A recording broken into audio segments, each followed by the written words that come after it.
Olá, boa tarde, família Orion, Igreja do Brooklyn. Boa tarde, Lara. Boa tarde, Cris. Estamos super felizes hoje, encontrando várias carinhas aqui que a gente não via há muito tempo. Sejam muito bem-vindos, quem está aqui na igreja, vocês que estão em casa nos acompanhando. E hoje, Cris, com um programa inédito, né? Diferente, né, Lara? Primeira vez pós-pandemia, aí, desde quando começou a pandemia, que temos plateia na rede familiar, né? Verdade. Sempre tivemos lá na sala Zoom, com uma participação bem ativa dos pais, dos convidados, mas hoje nós temos um assunto muito importante para tratar e a gente teve que trazer um pessoal também especial para cá, não é mesmo? E hoje a gente, na verdade, está reunindo pais e filhos, né? Porque o assunto é sério, é importante e tem a ver com a vida de todos nós. Hoje o nosso tema, Cris, você e as redes. E a gente traz uma palestrante super especial, a Daniele Serafino, que é advogada, trabalha num dos principais escritórios de direito digital do país. E ela vai conversar com a gente sobre um assunto sério, importante, urgente. Então, convidamos todos a participarem com a gente aqui. Quem está aqui na igreja mandando perguntas, com o microfone, que vai correr depois que a Dani falar com a gente, vai correr aqui para vocês. E também no chat. Só que, Cris, antes da gente começar, a gente tem que orar. Ok, vamos sim. Então, você que está aí no nosso canal do YouTube, neste momento vamos fazer uma oração. Aqueles que estão conosco aqui também na igreja, curve sua fronte agora. Querido Deus, muito obrigado, Senhor, porque está nos proporcionando este momento tão especial. Acreditamos muito que é um assunto de extrema importância para os nossos juvenis, adolescentes, nossos jovens também, como clube de desbravador, clube de aventureiros, e também, ó Pai, com relação à rede familiar que tem trazido mensagens e assuntos tão importantes para as nossas famílias, nós acreditamos que o Senhor também quer nos ensinar algo nesta tarde, por isso pedimos aqui a Tua presença, que esteja também com a Daniele, nossa amiga, que possa estar, ó Pai, trazendo esse assunto de uma forma ampla, impactante e que de fato isso faça diferença na vida dos nossos filhos. Continue conosco aqui, eu te peço em nome de Jesus. Amém. Amém, Senhor. Então, só lembrando que você que está aí acompanhando a gente pelo nosso canal do Clube Orion, pode interagir no chat, a gente vai estar moderando algumas perguntas, né, que vocês lançarem para que no final, né, da palestra a gente tenha aqui nosso momento de bate-papo, onde a nossa convidada também será entrevistada. Então, Dani, por favor, o momento agora é todo seu. Alô? Funcionando. Obrigada. Eu vou ficar sentada aqui como convidada nessa sala de estar, que a gente vai bater papo, né? Não é palestra. Quando a gente bate papo, a gente senta. Estou aqui sozinha, aqui em cima, como vocês podem ver, então eu vou tirar a máscara, porque eu vou falar por talvez uns 50 minutos, e eu acho que vai ficar melhor assim para a gente conversar. Prazer enorme estar aqui. Essa é a minha igreja do coração, fui batizada aqui e cresci aqui na adolescência e eu sei o quanto é importante a gente ter esse apoio da igreja para os adolescentes e que a adolescência não é fácil, é uma fase cheia de desafios, inúmeros desafios, e se a gente não tem aqui dentro da igreja amigos e uma comunidade forte, às vezes a gente se perde, a gente sai da igreja. Então, e a gente ter um ambiente forte é a gente tratar das questões que envolvem os adolescentes. Não é a gente fingir que não está acontecendo, não é a gente fingir que não existe, ou a gente achar, né, que os jovens da igreja não enfrentam esses mesmos problemas. Então, aqui, o nosso bate-papo hoje é para os adolescentes, e a gente vai conversar um pouquinho sobre essas questões. E eu agradeço imensamente o convite da Rede Familiar para estar aqui com vocês, com quem está em casa, com quem está aqui presencialmente, para a gente conversar um pouquinho sobre isso. Fiquei honrada com o convite e agradeço a Deus por ele, até comentei na minha casa, com a minha família, porque às vezes a gente, na profissão, eu sou advogada, como a Lara colocou, e às vezes a gente se sente com poucas oportunidades da gente, às vezes, conseguir conciliar, né, a nossa profissão, às vezes com as coisas espirituais, com a causa espiritual, e eu fico muito feliz que, de uma certa forma, a área que eu atuo, a gente possa contribuir com informações e contar um pouquinho. E aí, quando a gente pensa, eu já queria começar falando sobre isso, quando a gente pensa, né, por que uma advogada vai falar com adolescentes sobre rede, né, rede social, sobre internet, é aí que as coisas começam a ficar preocupantes, porque parece que é um tema que psicólogos, né, poderiam falar, e podem falar, e falam muito bem, mas quando a gente tem um advogado falando, a gente percebe que tem alguma coisa mudando. E é esse o primeiro ponto que eu queria, né, conversar com vocês. No escritório de advocacia, a maior parte das questões, né, eu já sou formada há mais de 20 anos, a gente sempre, né, tem os clientes, tem o trabalho, e, de repente, de uns tempos para cá, de uns anos para cá, a gente começou a perceber que no escritório vinham crianças para serem atendidas, logicamente acompanhada dos seus familiares. Mas, quando a gente vê criança no escritório de advogado, isso é algo que chama atenção, né? Dá um alerta. E aí, por que, né, que as crianças estão no escritório dos advogados? A maior parte das questões envolvem a internet e as redes sociais. E quando a gente percebe que as crianças estão, em vez de estarem, quando tem algum problema, num consultório de um psicólogo, mas elas passam aí para um escritório de advocacia, é porque a gente percebe que os problemas estão tomando outras proporções, que envolvem, às vezes, infrações a leis, a regras, envolve, às vezes, punição, responsabilidade para os pais, financeiramente falando. É um novo ambiente que a gente tramita com essas crianças, e isso me chamou muito a atenção já faz um tempo. E até a gente falava aqui, né, às vezes, para os adolescentes, na sala dos adolescentes, a gente já chegou a falar algumas vezes sobre esse assunto, né, da importância. E eu acho que o melhor caminho é o que a gente está fazendo aqui hoje, que é a gente promover conscientização, a gente promover educação digital, que é uma matéria que a gente não tem nas escolas. A gente, às vezes, tem algumas palestras, mas a gente não tem isso como uma matéria. Só que acontece que esses jovens, eles vivem a maior parte do tempo, ou 50% do seu tempo, no ambiente virtual. E a gente não tem essa educação de como se comportar nesse ambiente virtual. E é uma educação que a gente tem que ter.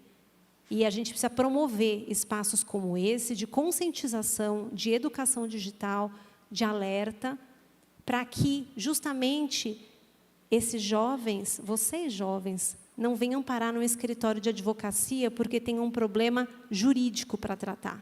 Ou seus pais tenham um problema jurídico para tratar por alguma atitude que vocês acabaram tendo e que não tinham consciência de onde ela ia parar. Então, esse alerta de quando a gente percebe que, na ponta final, acaba no tribunal, crianças, isso é bastante assustador. Então, a gente precisa promover educação digital. E é o que eu vou tentar fazer aqui hoje, com o meu conhecimento, com as experiências, com o que eu já vi na vida profissional do escritório. A minha intenção aqui hoje é a gente promover um pouquinho dessa conscientização e educação digital. Essa é a intenção. Além de advogada, eu sou mãe. Começo a enfrentar os desafios da internet agora. Meu filho mais velho tem 10 anos, está me acompanhando aqui, é minha presença mais ilustre. E ele não tem celular, mas ele começa a querer, no iPad, pesquisar, fazer. E aí eu comecei a ver que tudo aquilo que eu já sei, eu estou precisando começar a colocar em prática. E aí eu convidei ele para ouvir também, porque essa educação digital, essa conscientização começa nas nossas casas. Então, pais que estejam assistindo, eu acho que é muito válido a gente conseguir entender um pouco, né, esse universo que, às vezes, a gente consegue perceber só um pouquinho, porque os adolescentes são muito, muito ágeis, muito espertos e conseguem realmente um avanço muito melhor. Mesmo eu, que trabalho diariamente com a internet, diariamente com as questões da internet, eu sei que o que eu sei é muito pouco perto do que a habilidade que vocês sabem. E, de uma certa forma, a gente tem que aprender juntos. Vocês nos ensinando essa tecnologia e todas as facilidades e as coisas maravilhosas que ela tem, porque ela tem muita coisa boa, e nós, talvez, ensinando a vocês as consequências, ou atenção, ou ensinando uma conscientização. Então, hoje aqui nós vamos falar, né, de vocês nas redes, e eu espero a participação de vocês também. Vamos lá. Feita essa enorme introdução,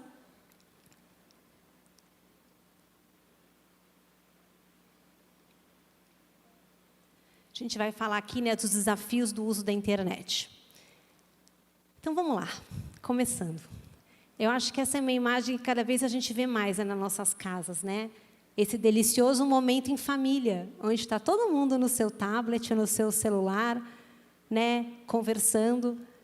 Eu já vi até casos de que, às vezes, um irmão está no quarto, o outro está na sala e manda um WhatsApp, né, para pedir alguma coisa.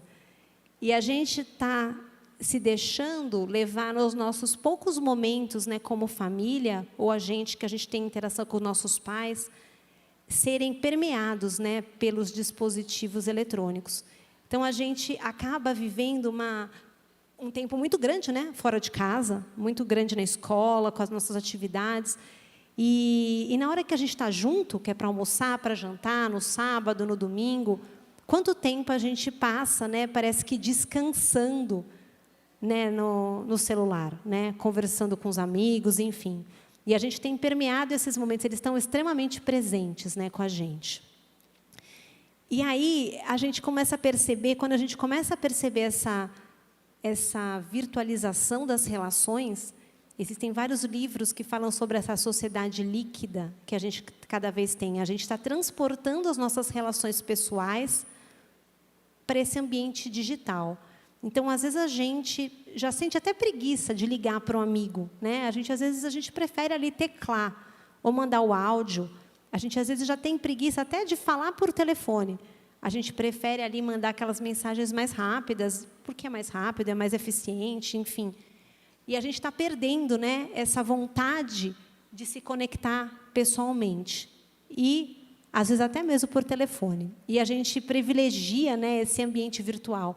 Então, eu gostei dessa charge porque ela fala muito sobre isso. Né? Ela fala de que ali, né, namorados estão brigando, e aí o namorado fala para ela, olha, espera só um pouquinho, que eu vou lá para o... Aqui era, né, antigo, mas eu vou lá para o WhatsApp e a gente continua a nossa briga lá pelo WhatsApp. E eles estavam ali, um na frente do outro. E eu acho que ela simboliza muito isso, né? A nossa preferência que a gente tem tomado, e principalmente, né, vocês adolescentes, por essa comunicação virtual. E aí a gente começa, às vezes, a nem, né, entender, né, o ambiente real. Né? Então, esse é muito legal, porque ele olha e ele fala, mamãe, isso é um Twitter. Ele acha que o Twitter é o nome do pássaro, né? Porque, afinal de contas, ele conhece o Twitter como aquele passarinho. E a gente começa a perceber aquela desconexão que a gente vai criando com esse mundo real. E aí já existem inúmeros estudos, tanto na área de educação como na área de psicologia, mostrando essa desconexão mesmo que a gente vai tendo com esse mundo real e coisas que a gente só vai conhecendo através do modo virtual. Então, já tem várias pesquisas que falam, você conhece tal coisa? Conheço. Você já foi lá? Você já viu? Não, eu vi na internet. E já causa aquela sensação na gente que a gente viu e conheceu. Então, a gente tem que perceber o quanto essa vida virtual está virando real. E quanto esse virtual tem permeado a nossa realidade e a gente tem pensado que aquilo é real. E isso a gente tem levado, né, lá no escritório tem vários estagiários, e eu vejo, né, que a primeira geração, assim, né, a mais nova do escritório, são os estagiários. E eles estão lá, e a gente vê que eles estão lá teclados em inúmeras telas ao mesmo tempo. Eles conseguem estar ligados no Telegram, no WhatsApp, no negócio que eles estão fazendo de trabalho, no site, né, do fórum, e, ao mesmo tempo, eles estão no celular também olhando outras coisas, eles fazem tudo ao mesmo tempo. Às vezes, eu olho, que já é de uma outra geração, e eu não consigo entender como é que eles conseguem fazer tudo aquilo ao mesmo tempo e se concentrar e realmente produzir. E é uma capacidade enorme que vocês têm mesmo nessa idade de, parece que, conseguir congregar tudo isso. Mas acontece que esse mundo também virtual está interferindo em tudo. Então, dizem que a produtividade dessa geração, que começa a chegar no mercado de trabalho, é uma das mais baixas que tem. Porque, quando a gente faz um monte de coisa ao mesmo tempo, a gente faz um pouquinho de cada coisa. E a gente não consegue, parece que, se concentrar e se focar em algo. Então, a gente começa a perceber essa dificuldade, né, de concentração, e que acaba gerando um problema de produtividade. Que, permeado isso para o resto da vida, que quando esses estagiários viram advogados, falo isso lá do que eu vejo no meu ambiente do escritório, é essa grande dificuldade da gente conseguir, às vezes, fazer uma entrega, né? Entregar um prazo, no nosso caso, entregar uma petição, elas demoram, é muito difícil, porque a gente tem essa atenção divergente. Então, a gente começa a perceber que esse ambiente de tudo muito fragmentado, que a gente consome informação fragmentada. A gente está lá no Instagram, a gente dá aquela passadinha, né? Eu tenho um filho de 3 anos e ele já sabe o movimento do dedo. E ninguém nunca ensinou. Eu não sei se é porque ele observa ou porque parece que eles já nascem, né? São os nativos digitais, que a gente chama. Eles já nascem, parece que sabendo o que fazer, passando as coisas de um jeito. É tudo muito rápido. Quando a gente consome notícias, a gente vai no site, hoje em dia, ninguém mais tem aquele jornal que você lê. Você vai passando, né? Você só vê as manchetes. E se você se interessa por alguma coisa, você vai lá e clica, e aí você lê tudo. Então, existem muitos estudos que falam desse consumo da informação fragmentada. E essa é a nossa capacidade do cérebro de conseguir entender essa informação fragmentada. Mas, por outro lado, ela leva a uma baixa concentração. Se a gente precisa exigir que a gente leia um livro, que a gente faça um texto, faça um trabalho como estagiário, é uma dificuldade muito grande de conseguir fazer aquilo com mais tempo, né? Conseguir fazer um documento por inteiro, porque a gente está acostumado a consumir de forma fragmentada, e isso acaba atrapalhando um pouco. E aí a gente começa pensando aqui, né? Vocês pensarem junto comigo. Mas tá, Daniela, então, a internet é o quê? Ela é vilã ou ela é mocinha, né? Ela é do bem ou ela é do mal? E aí, essa foto está aí porque, na verdade, a internet é um espelho. E ela é um espelho daquilo que eu vou buscar nela. Ela vai me entregar aquilo que eu for procurar. Se eu realmente me direcionar a procurar um conteúdo que não seja próprio, eu vou encontrar. E muito. Se eu for direcionar para usar ela para uma coisa construtiva, ela vai me ajudar e muito. Ela contribui imensamente na pesquisa, né, a quantidade de informações que a gente tem acesso hoje, que a gente não tinha se não fosse a internet. A quantidade de conexões que a gente faz com amigos de ex-escolas, amigos, né, que a gente já deixou de falar, de outras cidades, de outros países, que a gente não tinha esse acesso se não fosse através das redes sociais. Então, ela tem um lado muito grande, maravilhoso. Eu não tenho a menor dúvida. Então, eu não tenho... seria, para mim, afirmar que ela é muito boa, mas ela tem algumas partes que não são tantas, que inspira cuidados. E aí eu gosto muito de uma analogia de um autor que ele escreve que a internet ela é como se fosse um grande armário, cheio de gavetas que a gente pode abrir e adquirir conhecimento. Só que tem umas gavetas com umas facas perigosas. E a gente sabe na cozinha qual é aquele armário que tem faca perigosa.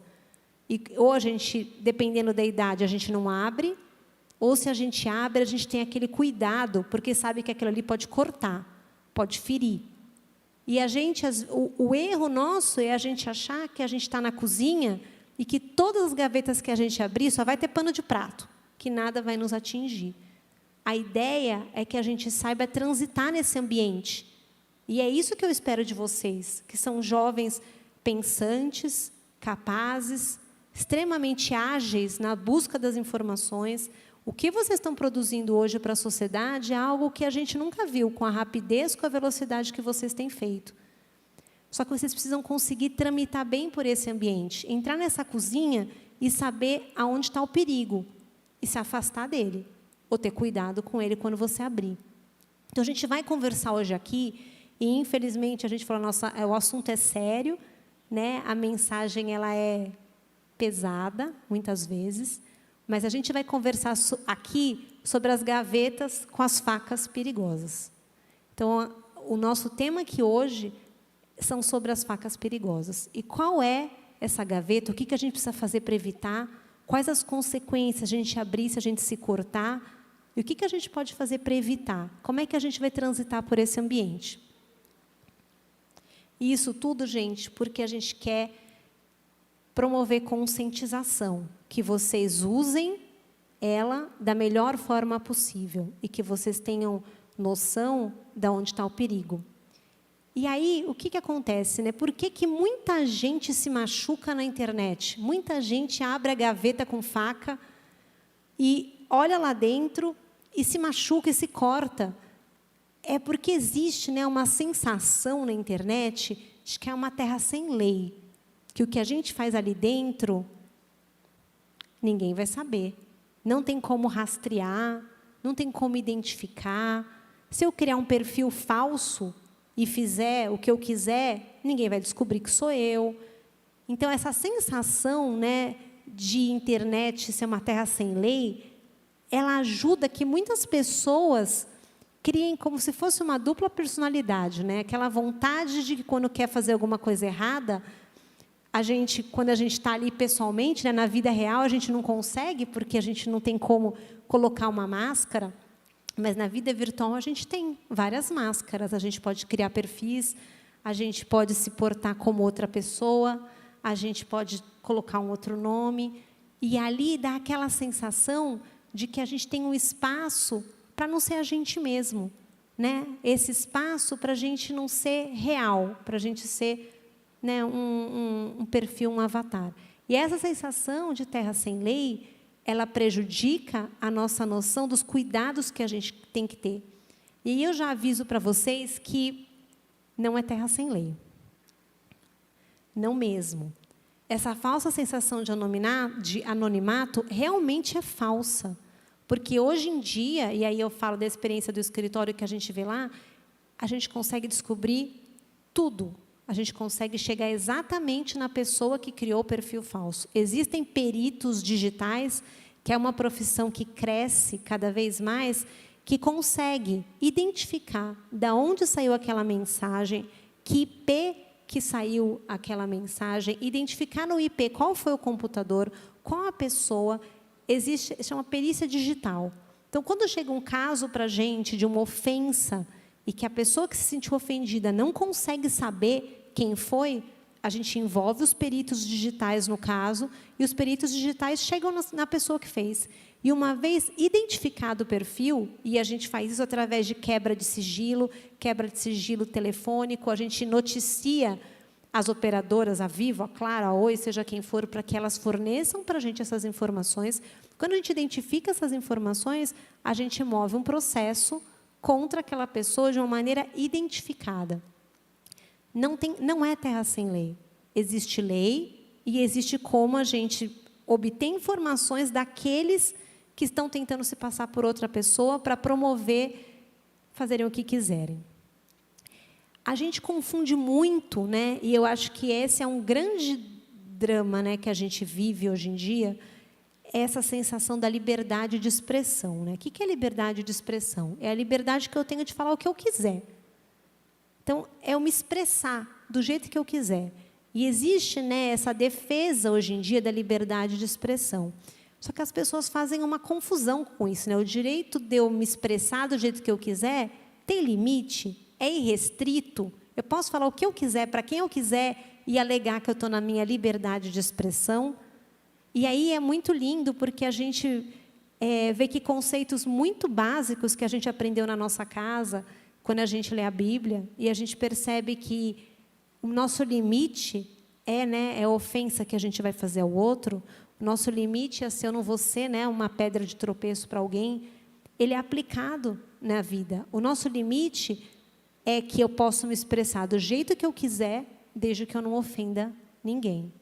E esse conceito de ofender é muito relativo, porque eu posso me ofender com uma coisa, o outro pode se ofender com outra.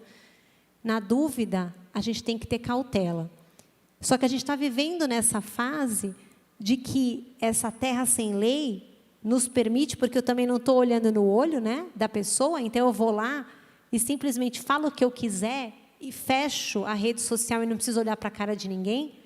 né? E depois o meu post tem vários likes ou dislikes, e eu convivo com isso, eu enfrento essa sensação de liberdade de expressão de uma maneira muito tranquila, né? Porque eu não estou olhando no olho de quem eu ofendi.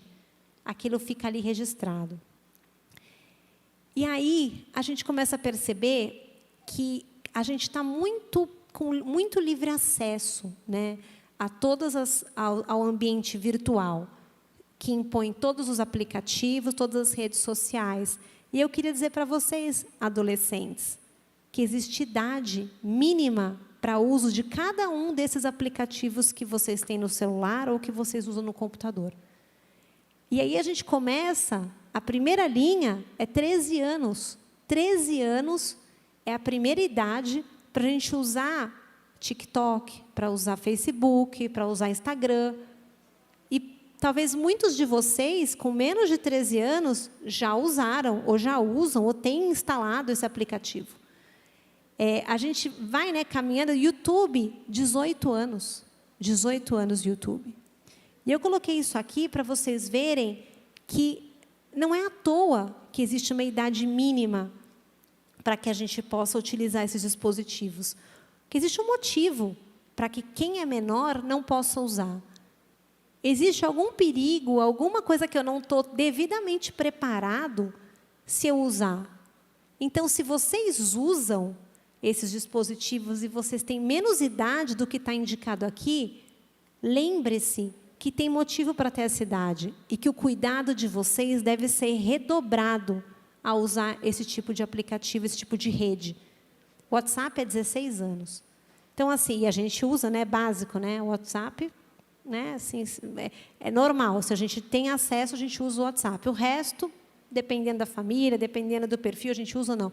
Mas o WhatsApp é básico. E ele é 16 anos. E quando eu entrei em contato com essas idades, eu fiquei bastante assustada. Eu falei, nossa, uau, a idade é muito maior do que eu imaginava.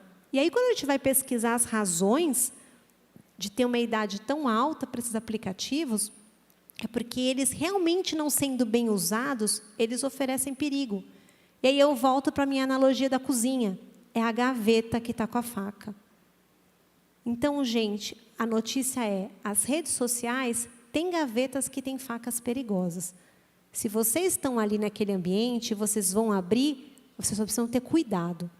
E esse cuidado, ele vem com vocês tendo conhecimento. Por isso que a gente não pode omitir para vocês o que acontece nas redes. Qual é o lado ruim? Quais são as consequências? Essas gavetas perigosas precisam ser conhecidas para vocês. Vocês precisam ter noção da potência dessas facas e o que elas podem gerar para vocês. E então, nós vamos entrar, né? Tem perigo na internet, né? A gente vai olhar aqui e a gente vai descobrir que tem muitos perigos, né? Muitos perigos. É aquela sensação de que a gente está mais exposto do que a gente acha que a gente está. E é muito fácil nos enganar nas redes sociais. E aí vocês veem os casos, né, que devem estar na casa de vocês, dos pais de vocês. Agora, o novo golpe da vez é o golpe do WhatsApp, né? Já devem ter ouvido, ou seus pais devem ter caído no golpe do WhatsApp. Que você vai lá, passa um código, alguém clona o seu WhatsApp e pronto. E aí eles invadem e pedem dinheiro para todos os seus amigos, etc. e tal. E está enganando quem? Os pais de vocês, né? Nós, eu. Então, assim, nós somos adultos, conscientes, e a gente cai nos perigos, né, das redes e da internet. A gente cai. O que eu quero dizer para vocês é que é muito fácil todos nós cairmos, porque é um ambiente que facilita a gente se passar por outras pessoas. Quando eu estou ali ao vivo, várias coisas da nossa cognição nos dão sinais de alerta quando a gente está em perigo. Então, quando tem alguém ali na nossa frente, a gente percebe pelo jeito de falar, o jeito de se portar, a maneira, se a pessoa está nervosa, se a pessoa está agressiva, se a pessoa não está. A gente consegue perceber esses nuances que, na relação virtual, a gente não percebe. Então, o ambiente virtual, ele é mais fácil de enganar a todos nós. Os adultos não estão isentos. E quantos golpes na internet a gente tem caído, cada vez com mais frequência, roubam a nossa senha do banco. E quando a gente fala de vocês adolescentes, vocês não são muito mais espertos que a gente, não. Vocês também caem. E, justamente, às vezes, por não saber onde está esse perigo. E aí a gente vai começar a falar, né, desses perigos da internet. que eu acho que é uma doença que a gente está vivendo na nossa sociedade é o perigo da intolerância.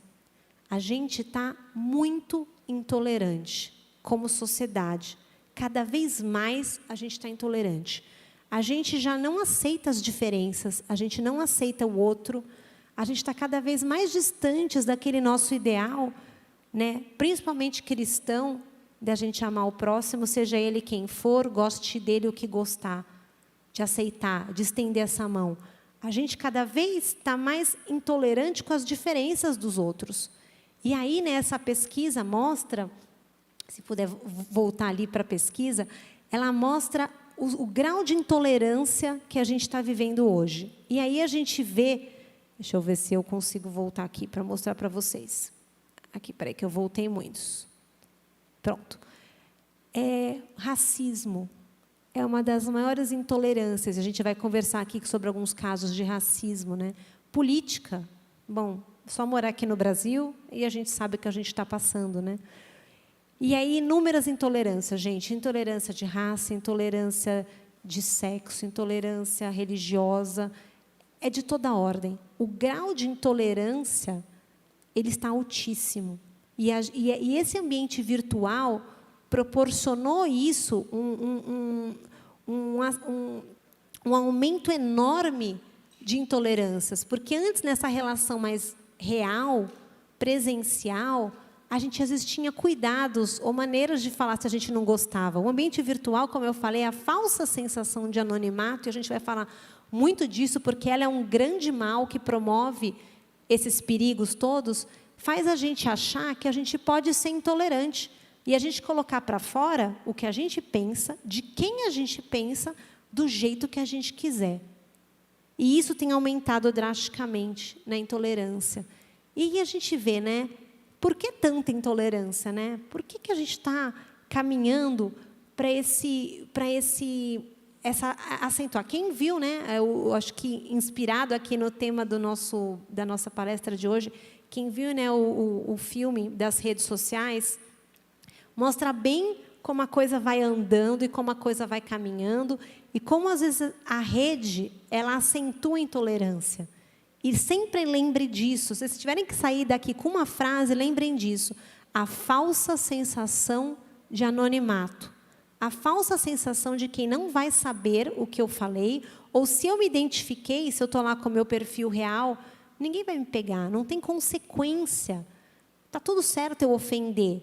Amanhã vem outra pessoa, um novo escândalo, uma nova ofensa, e o que eu falei já ficou para trás. Então, essa sensação de que a gente não vai ser pego aumenta a nossa vontade natural de colocar para fora a nossa intolerância. E aí a gente vai entrar nas intolerâncias aqui, né? A intolerância de raça. As pessoas, às vezes, nem sabem que essa intolerância, ela gera inúmeras questões. Mas, na ponta final, é um crime, é o crime de racismo, que também alcança as redes sociais. A gente ofender alguém nas redes pela cor, né, pela raça daquela pessoa, isso é crime de racismo.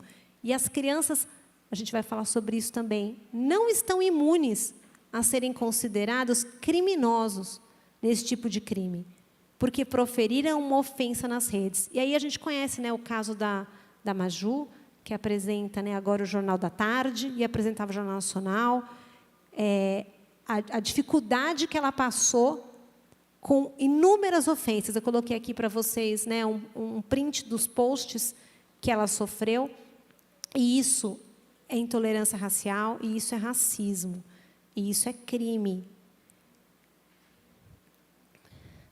Essas ofensas, né, cada vez crescem mais, e elas são, às vezes, hoje em dia, existe uma delegacia de crimes digitais. É uma delegacia especializada em crimes digitais. E eles estavam fazendo uma comparação dos crimes digitais com os crimes reais, né? Então, a quantidade de crimes de racismo reais e a quantidade de crimes de racismos virtuais que acontecem no ambiente das redes. E o racismo virtual, ele é muito maior do que o racismo real. porque é muito mais fácil, né? Parece que você cometer racismo nesse ambiente virtual, que você acha que você pode, né, ofender as pessoas. Intolerância política, que é um mal que a gente está vivendo aqui, né, no nosso país, porque a gente não tolera as diferenças. E quando a gente não tolera as diferenças, a gente acha que a gente pode não tolerar e expor, ridicularizar o que aquele outro acha nas redes. A gente compartilha vídeos denegrindo a opção eleitoral daquela outra pessoa, a gente publica posts, a gente replica posts, a gente compartilha uma série de informações achando que está tudo bem. Afinal de contas, eu votei no A, eu não votei no B, e já que eu votei no A, eu posso falar mal do B do jeito que eu quiser, para quem eu quiser, e compartilhar o que eu quiser. Essa intolerância política que cada vez se acentua é uma ofensa. Da maneira, dependendo do que eu falar, da maneira se eu falo um palavrão e coloco a opção eleitoral daquela pessoa, isso é uma ofensa, passível de questionamento. E aí a intolerância religiosa, né, que é outra intolerância, que também é suscetível à denúncia, também deve ser combatida. Então, quando a gente vê um post ridicularizando, né, qualquer que seja a religião, e aí parece que quando não é a nossa, é mais aceitável, né? Porque, afinal de contas, a gente sabe, né, que aquela nossa supostamente é a certa e a outra é supostamente errada, e a gente acha que tudo bem, porque aquela é uma verdade. Só que a gente tem que olhar que o que a gente não quer que seja feito para a gente não deve fazer para o outro. A gente não deve compartilhar nenhuma ofensa à religião de ninguém. E a gente deve se posicionar contra qualquer ofensa que é feita à nossa religião. Então, existem inúmeros casos, né, que a gente tem de memes feitos com opções religiosas diversas, e o quanto isso tem sido prejudicial para aumentar essa intolerância. A intolerância de sexo, né? Esse caso é um caso de um estagiário, né, que ele trabalhava na construção civil, e ele publicou uma foto, né, falando: cadê as mulheres aqui para carregar o peso aqui, né, da obra? E assim, ele fez uma brincadeira, né? Ele quis, na cabeça dele, que é o que ele relata, ele fez uma brincadeira. Só que aquilo, de uma certa forma, ele quis dizer que as mulheres não seriam capazes, né, de fazer aquela função que ele fazia. E as mulheres da empresa se sentiram ofendidas e foram reclamar com o RH, e esse caso foi levado para averiguação e ele foi demitido. Ele perdeu o emprego dele por um post que ele fez no Facebook. Então, e a gente está vivendo muito essa era, né, de que a gente precisa externar o nosso pensamento e a nossa vida nas redes o tempo todo. Parece que a gente já não sabe guardar mais para a gente o que a gente pensa, né? A gente precisa colocar para fora. Essa necessidade enorme de tornar público aquilo que a gente pensa. Então, se eu me sinto ofendido, se eu achei aquilo um absurdo, eu vou lá e despejo na rede, né? Eu boto um post, eu falo alguma coisa, e a gente não está medindo consequências que essas atitudes trazem para a gente. Essa consequência real, que traz efeitos na vida real, que não vai ter só efeito no post, no curtir, nos comentários que vão ser feitos. Ela traz consequência, às vezes, de uma perda do emprego, como nesse caso. Às vezes, eu posso ser imputado de um crime. Às vezes, na maior parte das vezes, eu posso perder amigos, amizade. Eu posso me expor desnecessariamente.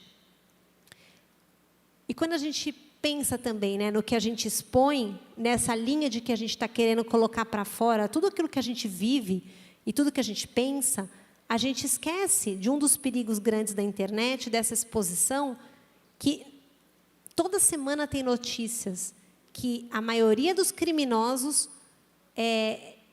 relatam que muitos acompanharam as redes sociais das suas vítimas.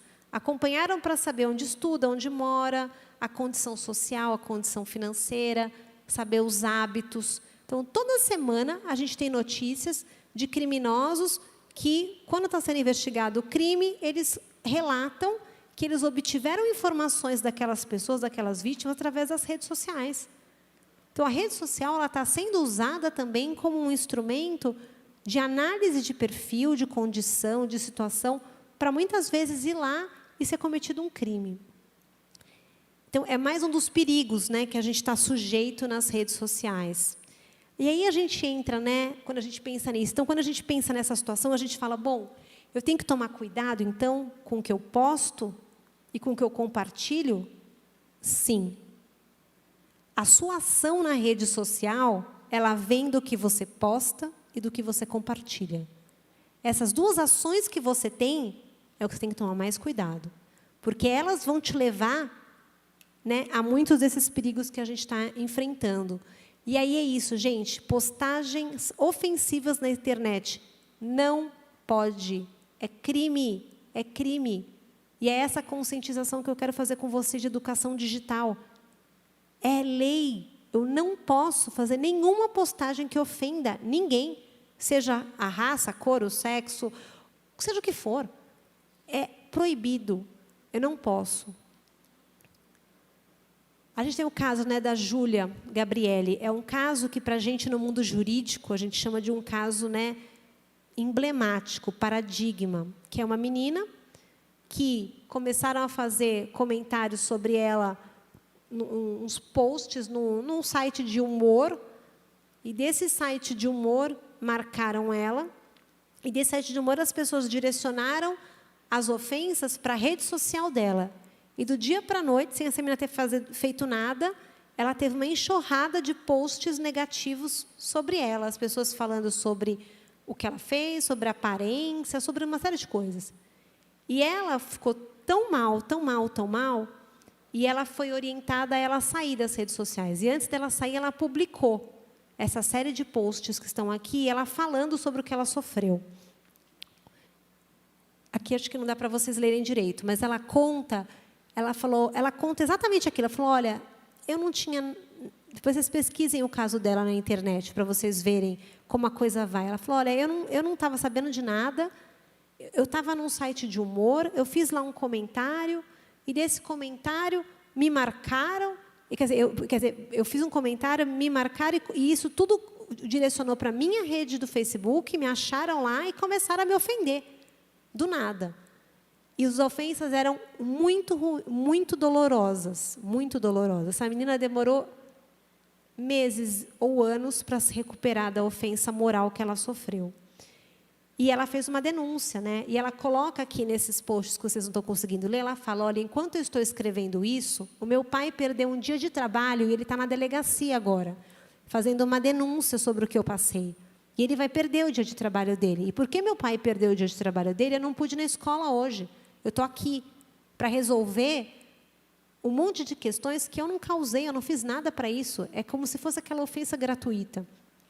E o pai dela fez uma denúncia e foi apurado. E cada uma das pessoas que fez um post negativo sobre ela foi chamada na delegacia para depor. E a surpresa foi que a grande maioria eram menores de idade que tinham lá e tiveram que ser chamados seus pais. E, por consequência, esses pais perderam o dia de trabalho, essas crianças perderam o dia da escola. E virou um caso de polícia. O compartilhamento, né, ofensivo, ele é... de qualquer, né, uma crítica, né, que seja pesada, ele é passível, gente, de indenização. Então, aqui a gente tem, né, um caso de que a pessoa compartilhou, ela não postou, não foi ela que fez a ofensa, ela não foi a pessoa que ela originou a ofensa, ela, entre aspas, simplesmente compartilhou. E ela foi condenada a pagar uma indenização para outra parte, porque ela compartilhou um post ofensivo. Então, a gente tem que tomar cuidado com o que a gente posta e com o que a gente compartilha.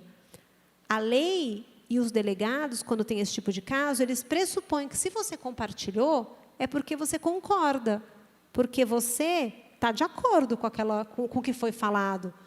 A não ser que você fizesse lá, né, na hora que você compartilhou, você falou, olha, que absurdo, não concordo com isso. Se você simplesmente compartilhou, significa que você estaria de acordo. E isso é passível, o simples compartilhamento de uma notícia é passível de indenização para outra parte que se sentiu ofendida. E ela pode ser indenizada por aquele que fez o post original e por todos aqueles que compartilharam. Tem um caso recente, acho que do ano passado, de um caso de um veterinário.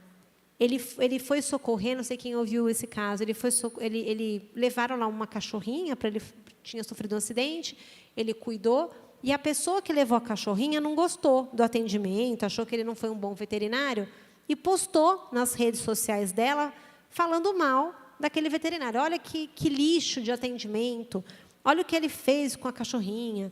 E publicou na rede a clínica, né, o nome do veterinário, marcou o veterinário, marcou a clínica e desceu a lenha naquele caso.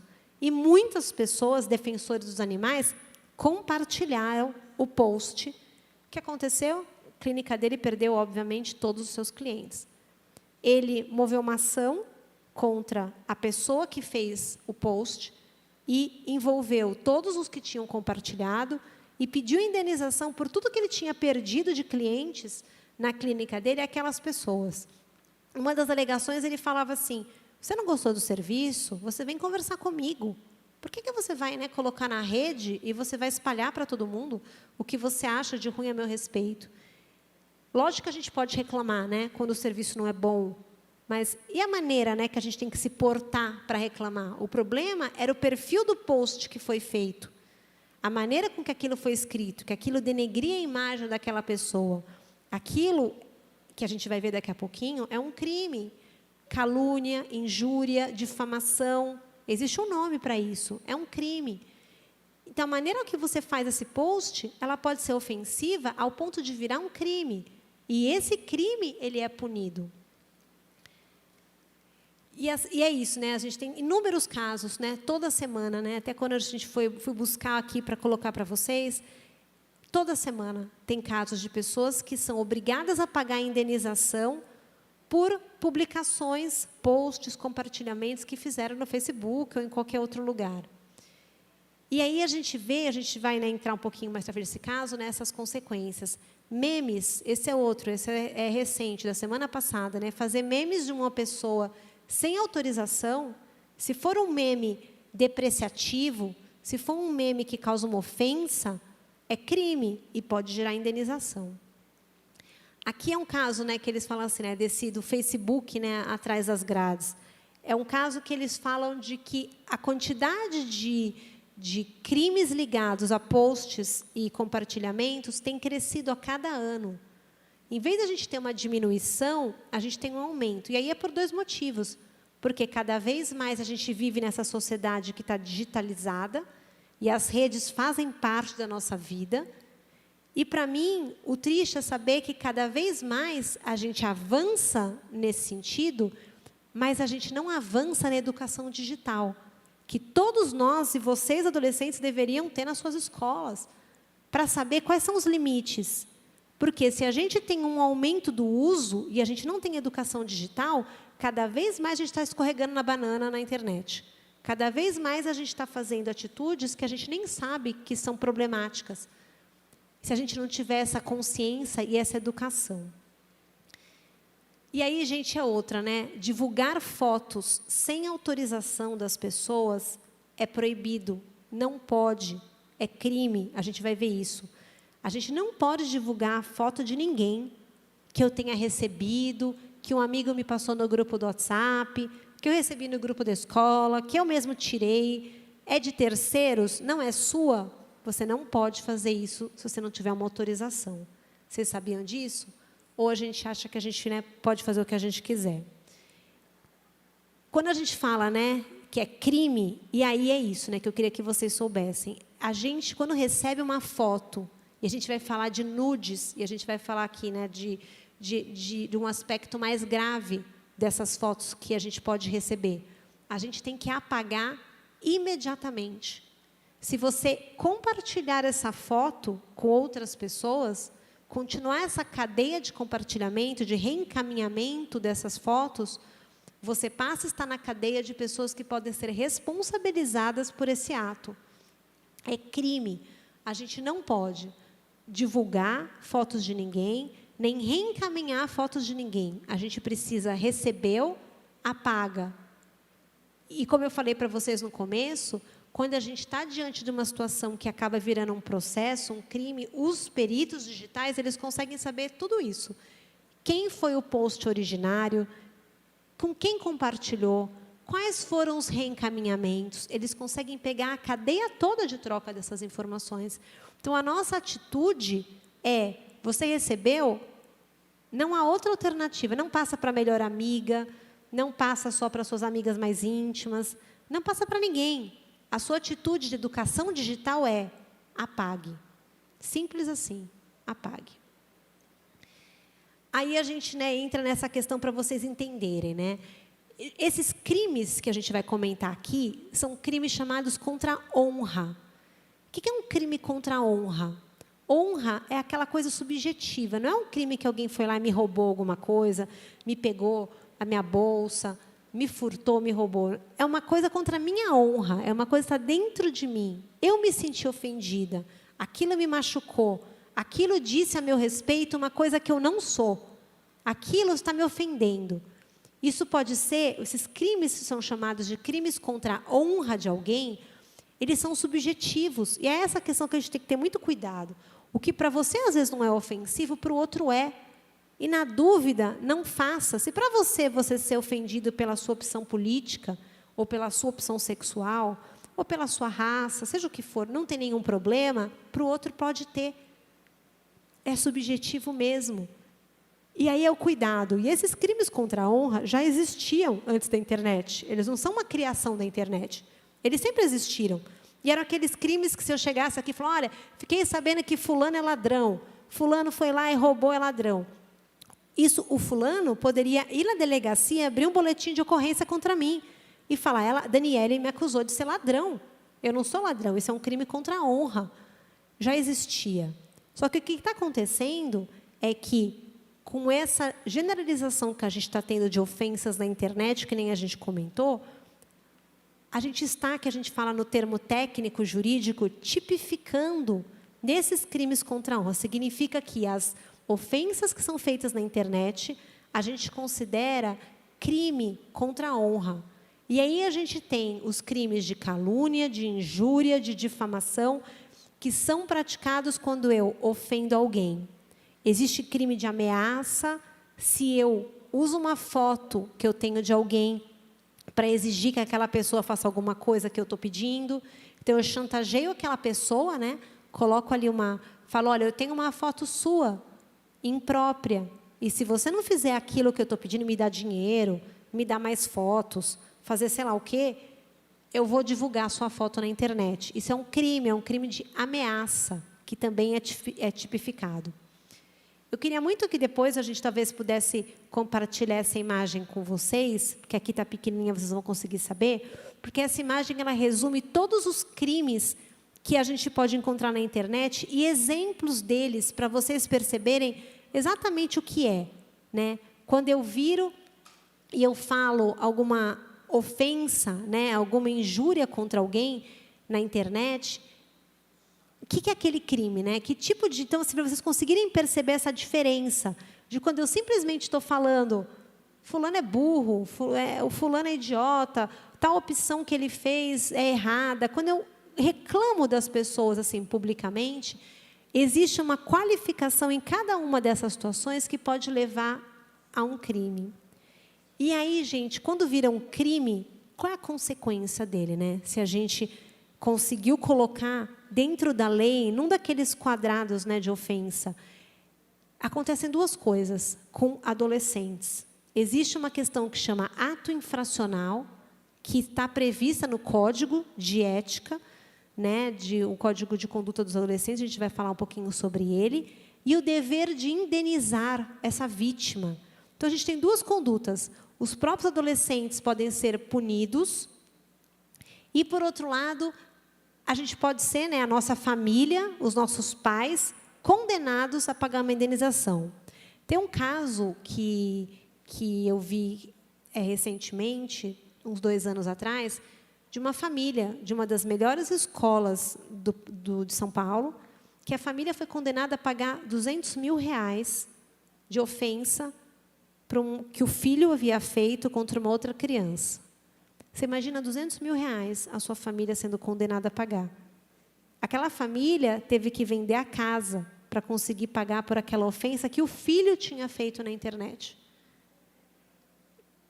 Quando a gente, então, pensa nesse tipo de ofensa, duas coisas acontecem. O próprio adolescente pode ter problemas, porque atos infracionais de adolescência podem levar, às vezes, até as que a gente chama, né, prisão nas FEBEMs da vida, que seria onde acabam, né, se a gente vai restringir a liberdade de um adolescente, ou até medidas socioeducativas que eles têm que fazer para justamente reparar o crime que eles tinham cometido, e, entre aspas, fica aquela informação na ficha, né, na ficha da pessoa, na ficha, entre aspas, criminal, de que ele ali fez algum ato na sua adolescência que ensejou eu ter uma responsabilidade de ter uma medida socioeducativa aplicada, ou, eventualmente, num caso grave, extremo, né, de uma prisão de um adolescente. E fora a questão financeira, que dói no bolso, que quem é responsabilizado são os pais.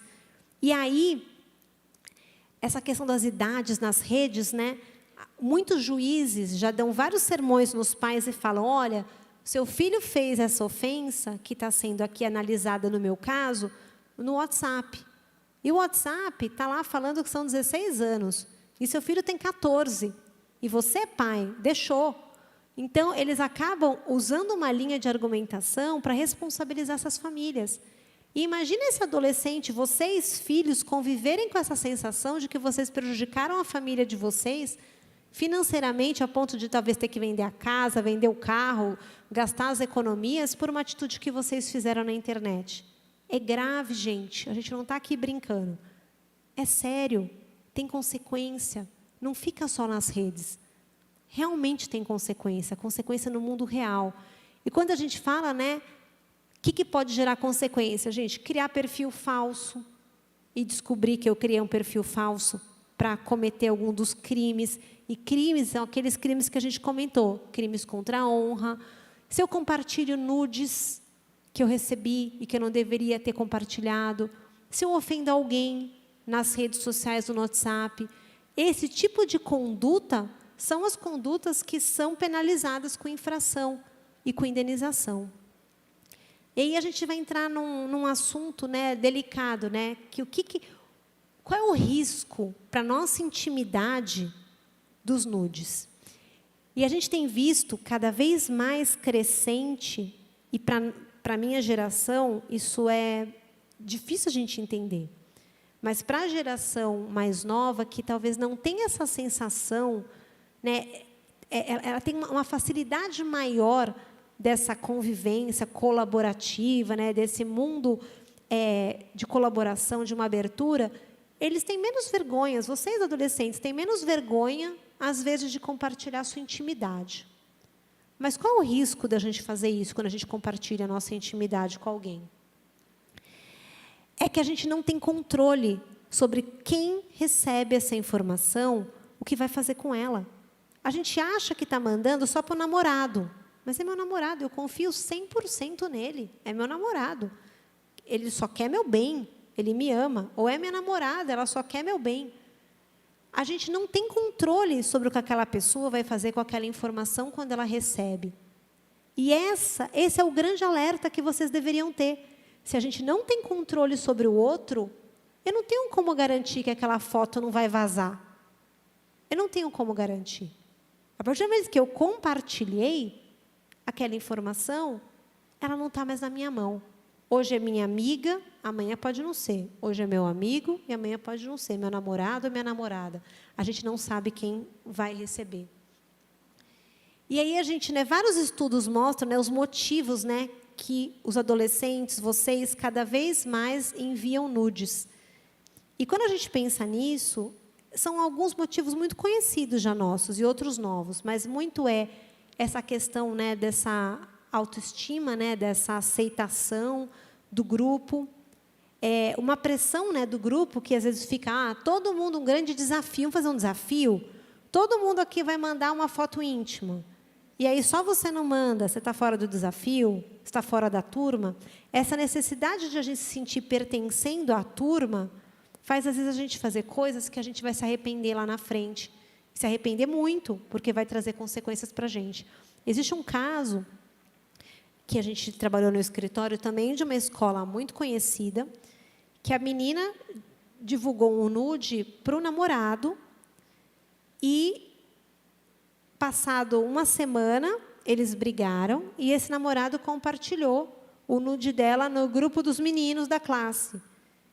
E esses meninos da classe compartilharam com outras classes. E as outras classes compartilharam com outras classes. Aconteceu que a menina um dia chegou na escola numa segunda-feira e praticamente a escola inteira tinha visto o nude dela.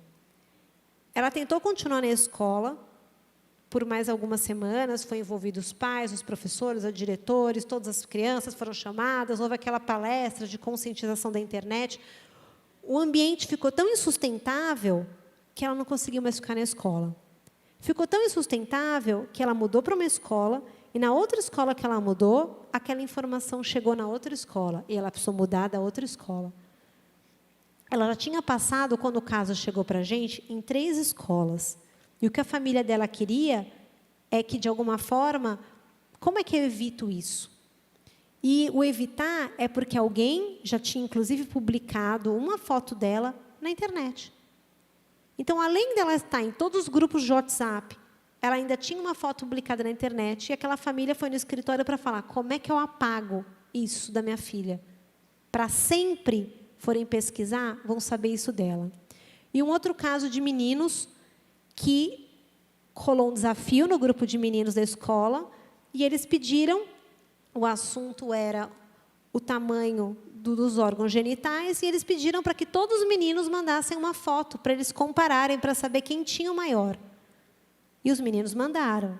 Alguns mostrando o rosto, outros só mostrando o que estava sendo pedido para ser mostrado, e essas fotos, obviamente, vazaram para a classe toda, as meninas souberam, foi feito um concurso, vazou para outras classes, e aqueles meninos que tiveram os seus rostos identificados, que estavam ligados à foto, passaram pela mesma situação da menina que eu contei para vocês da escola. O ambiente, eles começaram a ser ridicularizados pela condição física que eles tinham, e eles ficaram um ambiente tão insustentável que eles perderam aquele ano na escola, eles acabaram repetindo e mudaram de escola. 2 deles, 2 dos meninos.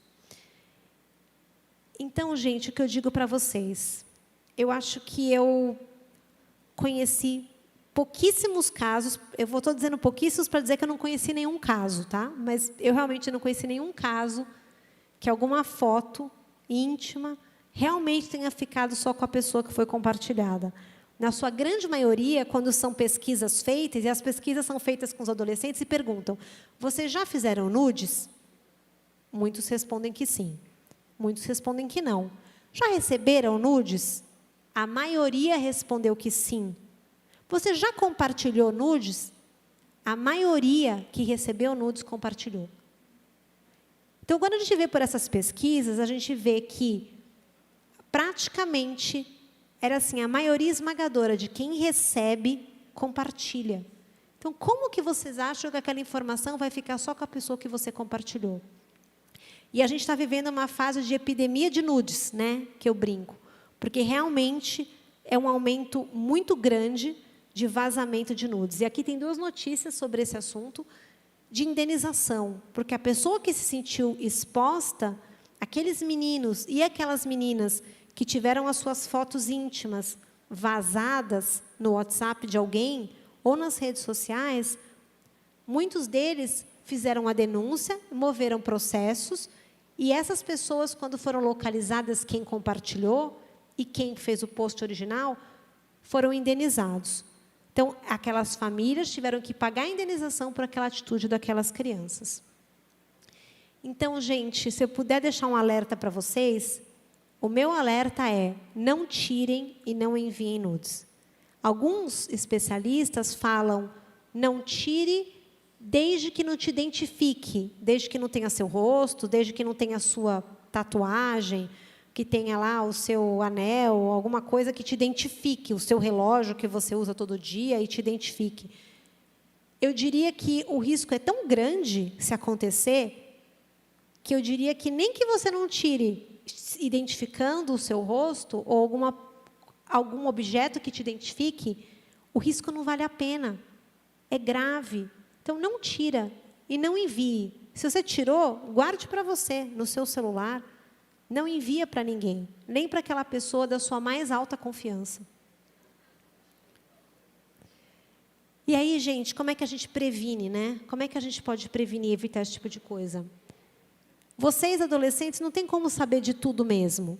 Esse tipo de notícia sobre indenizações de crimes na internet, sobre crimes na internet, possivelmente não faz parte das buscas de vocês na internet. Vocês não sabem sobre isso. Possivelmente os seus pais sabem, mas vocês não estão com esse foco. Vocês estão com o foco de se divertir na internet, nas redes sociais, porque ela é muito divertida mesmo. Então, como é que a gente pode se prevenir? Gente, é o básico, que eu tenho certeza que vocês sabem. Diálogo, conversa. Conversem com seus pais. Conversem com os professores. Conversem nas escolas sobre as escolas têm que promover debates sobre esse assunto. Vocês têm os seus pais para conversar sobre isso. Porque, gente, se a gente não falar com os nossos filhos, e agora é o recado para os pais, quem vocês acham que vai falar? Quantos casos a gente conhece quando as crianças entram numa fase de interesse sobre os assuntos sexuais, e às vezes a família não fala porque acha que a criança não está pronta, a criança vai no Google e pergunta. Só que às vezes a criança está perguntando uma coisa e o Google vai responder muito além daquela coisa. Muito além daquela coisa. Na grande maioria, para quem viu o filme, né, As Redes Sociais, tem lá uma informação que é muito verídica. Fala que as fake news circulam 6 vezes mais do que as notícias verdadeiras. E eu digo para vocês, quando a gente busca alguma coisa no Google, né, coisa de modo geral, aparece nessa mesma proporção, vou usar o mesmo número, tá? Não sei se é o mesmo, 6 vezes mais a notícia que a gente não quer que nossos filhos achem do que a notícia que a gente quer que eles achem. Então, gente, a gente vai deixar para o Google responder para os nossos filhos? A gente vai deixar vocês, adolescentes, terem as respostas que vocês precisam pelo Google? Não. A gente tem que falar. É o diálogo. A única coisa que pode resguardar vocês, adolescentes, e nossos filhos como os pais, é a gente conversar sobre essas questões. Sem medo, sem pudor, achando que os nossos filhos não estão nas redes e na internet, a gente vai dormir e o perigo está na nossa casa, no quarto dos nossos filhos, no que eles têm na mão. Aí a gente entra no que é bullying, gente. Bullying é uma epidemia que acontece hoje em dia nas escolas. Uma epidemia. Como tudo que a gente falou até aqui, existe uma lei, para quem não sabe, que pune quem faz bullying. E o que é bullying, gente? É uma agressão física ou verbal. É eu agredir alguém física ou verbalmente. Que exemplos, né, de bullying, né? Eu ameaçar alguém, né? Eu perseguir, eu fazer xingamento, eu humilhar, eu falar palavras maldosas, né? Apelidos que vão ofender aquela pessoa. Tudo isso é bullying. Ah, mas Daniele, que chato, né? Tá ficando tão chata a vida, né? A gente não pode falar nada, não pode fazer nada, né? Sempre teve bullying, sempre teve. Né? Na minha escola, eu lembro, na minha época também tinha apelidos que a gente não gostava. Mas, hoje em dia, é uma lei, é tipificado que a gente fala isso, virou um objeto de uma lei. Então, gente, o que vocês fazem dessas ofensas, desses xingamentos, vai na mesma linha do que a gente falou até aqui. Pode virar um crime. E a gente transportou o bullying que a gente já tinha nas escolas, né, pessoalmente, para o cyberbullying. Cyberbullying é o bullying que acontece na internet. É a mesma coisa, é o mesmo xingamento, ameaça, perseguição, humilhação com algum amigo, com algum colega, só que nos ambientes virtuais. É tudo, redes sociais, WhatsApp. A partir do momento que eu ofendo alguém, xingo, ameaço, faço tudo aquilo na internet, aquilo é um cyberbullying. E o cyberbullying, existem 3 lados: o agressor, a vítima e o espectador. A gente acha que se a gente simplesmente Não compartilhar, talvez, a gente não se envolveu. Às vezes, a gente, com um like, existem decisões judiciais de condenação de pessoas porque deram um like. O juiz entendeu que o like significava apoio, e que aquele apoio já seria uma atitude. Então, a gente tem todos os lados quando a gente pensa num bullying, no cyberbullying. Aquele que está fazendo, aquele que está sofrendo e as consequências são gravíssimas, e todos os outros que estão simplesmente acompanhando tudo aquilo sem fazer nada. A gente tem, né, casos cada vez mais frequentes, né, assim, um caso famoso, né, da Demi Lovato, que é uma cantora bastante famosa do público adolescente, defendeu a irmã dela, porque a irmã dela sofreu cyberbullying gravíssimo, e ela compôs uma música em homenagem a isso, e fez vários posts recriminando e falando que a irmã dela ficou meses sem sair de casa, criou síndrome do pânico, todas as consequências que sofreram. Então, a gente começa a ver algumas vozes se levantando e falando, ei, espera aí, não é agradável receber ofensa na internet, não é permitido, a gente não pode. E não é permitido mesmo, gente. Existem consequências para o bullying e para o cyberbullying previstas no Código, né, de Ética dos Adolescentes, que prevê tanto proteções como punições, e lá existe uma série de penalidades para esse tipo de situação do bullying e do cyberbullying. E algumas medidas que os adolescentes têm que cumprir, além da indenização que os pais têm que pagar, para eles corrigirem os atos que eles fizeram. E agora, a gente tem uma lei recente, de 2018, que é a obrigação das escolas combaterem o bullying, né? E o cyberbullying também. Então, vocês podem ser agentes na escola de vocês para tratar desse assunto. Proponham para os professores, para os coordenadores, vamos falar de cyberbullying? É lei, as escolas elas têm esse papel de promover debates para conscientizar. E aí a gente tem, gente, aqui uma série, tá, de condenações contra bullying, de juízes que condenaram famílias a indenizar porque as crianças cometeram bullying ou cyberbullying. Diversas decisões judiciais nesse sentido, também como crime, responsabilizando a gente responder. E aí, gente, vem aquela pergunta que eu falei ali atrás. Puxa, fiz bobagem. Já postei ou repostei coisas que eu me arrependo.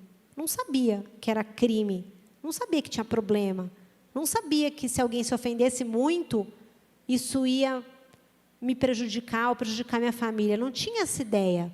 O que eu faço? Dá para apagar o que a gente publica na internet? Né? Eu consigo apagar? E aí eu tenho uma notícia para vocês, gente. O conteúdo não se apaga.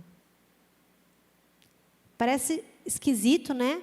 Porque a gente consegue apagar ali o nosso post, né? Quando a gente faz ali um comentário, às vezes a gente consegue apagar. Apesar de, em algumas situações, eu conseguir apagar, eu quero dizer que isso é rastreável em qualquer perícia.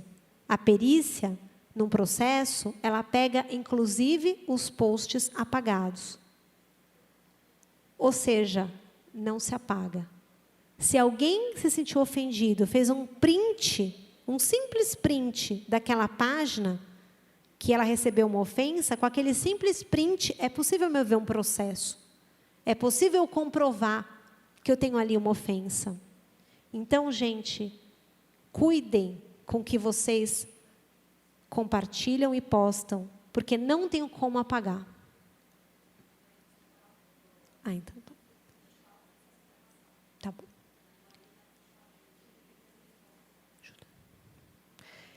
Então, gente, o que eu posso deixar aqui de um recado final para vocês é: não divulguem informações pessoais de vocês na internet, não compartilhem fotos, não mandem nudes. Existe um contratinho, se a gente está capaz, né, de ter o nosso próprio telefone, e quando a gente lê, às vezes a gente percebe que a gente tem que ter um cuidado para usar esse telefone.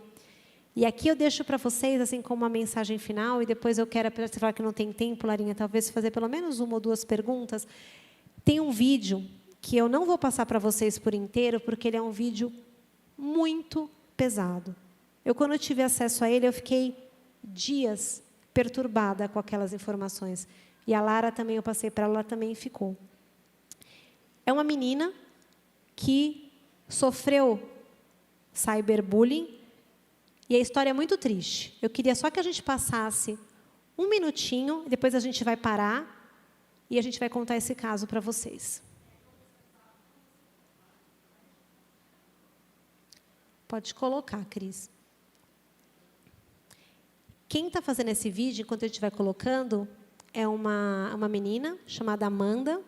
É ela mesma que gravou esse vídeo, é ela. E ela conta nesses papeizinhos a história dela, do que aconteceu com ela.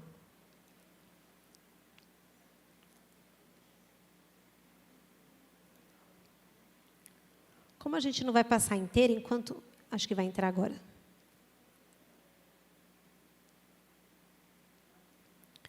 Enquanto ele não entra, eu vou adiantando a história para vocês aqui. Essa menina Amanda, ela tinha um grupo de amigas e elas participavam de uma sala de bate-papo ao vivo. E elas faziam ali, ficavam falando coisas de meninas. Ela tinha 12 anos. Falavam coisas de meninas, as coisinhas delas. E elas começaram a ter vários seguidores nessa sala delas de bate-papo. E uma das pessoas que seguia ela, toda vez elogiava. Nossa, você é linda. Nossa, mas você é maravilhosa. Começou ali, né, o vídeo dela. Como a gente não vai passar tudo, eu vou contando a história para vocês. E ela começou, né, ela aceitava esses elogios. E essa pessoa que elogiava ela, que ela achava que era um menino, né, da idade dela, começou a se corresponder no privado com ela e começou a criar uma amizade, né, um relacionamento ali com ela. E com esse relacionamento, um dia ele pediu para ela levantar a blusa, que ele queria ver o que tinha debaixo da blusa dela. E ela negou durante muito tempo, mas ele insistiu e um momento ela aceitou. E aí é esse ponto do vídeo até que ela fala sobre isso, e ela acabou mostrando, né, os seios dela, e ele fez um print da tela, né? E um ano depois que ela tinha feito isso, ele começou a ameaçar ela que se ela não mandasse outros vídeos, ela iria divulgar, né? Ele iria divulgar aquelas mensagens, porque ele tinha acesso a todas as pessoas da escola dela. Ele sabia quem eram os amigos, ele sabia, né, os professores, ele ameaçou divulgar. E chegou e ela não, realmente, né, não contou para ninguém, mas não fez nada. Não denunciou que estava recebendo essa ameaça. Ela não fez nada.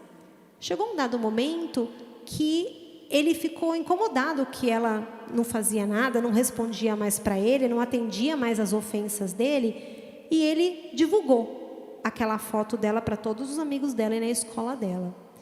E aí, todos os amigos ficaram sabendo. A notícia vazou, os professores da escola avisaram, a polícia bateu na casa dela e falaram que aquela foto que ela tinha feito estava sendo divulgada, né, em todos os lugares.